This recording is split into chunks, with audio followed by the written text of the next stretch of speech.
Let's start, Alex, if we can, with you and the refurbishment of the Downing Street flat. What rules, if any, have been broken by the Prime Minister?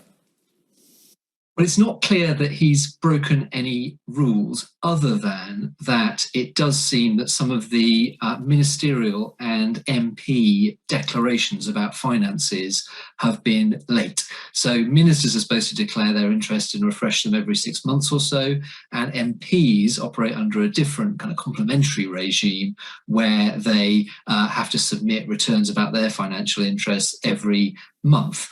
So we don't know enough about the details of when this loan, even whether this loan definitely happened, when it happened, how long it was with the Prime Minister to know for sure that he's broken any rules. But there are a number of transparency requirements that it's not clear that he's complied with.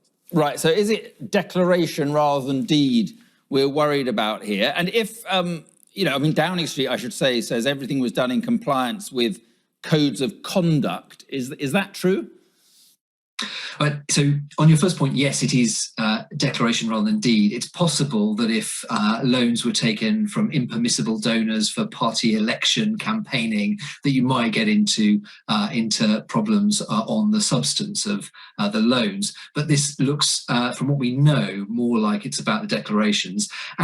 But let's not sort of underestimate the importance of that. It is really important. Prime Minister talked today about getting on with the things the people were interested in. Well, the reason why we can have confidence that ministers, or should have confidence that ministers have the people's interests at heart, is because we know what their private interests are. And so this transparency regime is an important regime. I think the question of wider wrongdoing or whether everything was complied with, well, we just don't know. But I think one of the reasons why we don't know is because the government and Downing Street haven't released that much information, other than this sort of general assurance that the rules were followed and that there is no current loan to the Prime Minister around the flat. So there's still quite a bit of ambiguity there. Yeah, and what about the whole issue of access to Prime Ministers and ministers via text? We seem to be getting a lot of that recently. Is there a problem with that? So, it was interesting. The Cabinet Secretary, when he was, one of the things he did say in front of the Select Committee yesterday was that the freedom of information requirements and the transparency requirements applied to all government communication, regardless of the medium of that communication. So that's not always exactly how it's interpreted, I don't think, inside government. And if you look at the sorts of transparency and other returns that come out, that doesn't always cover ministers' texts. I don't think that you can police every single interaction that a minister has with someone in the private sector, with a friend, with a former colleague. That just doesn't seem to be plausible to me. But that means there is an onus then on ministers and prime ministers to report back questions of government business to the civil service, and then to get a record of that and formal advice on it. So I don't think you can cover absolutely everything, but there are still there's right. Well, more that could be done. Okay, we caught the end of that. And just finally, Alex, right. Is part of the problem that we have a Prime Minister who's not replaced?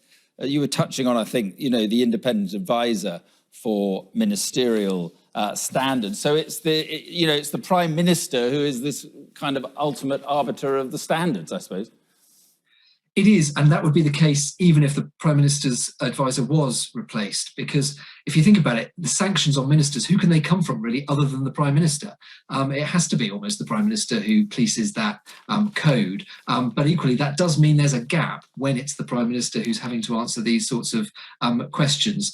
Generally, sort of ethics and transparency in the government rely quite a lot on norms, on expectations of conduct, and expectations that people will behave in a certain way if they're found to have done something wrong. That's not always been the case with this government so far.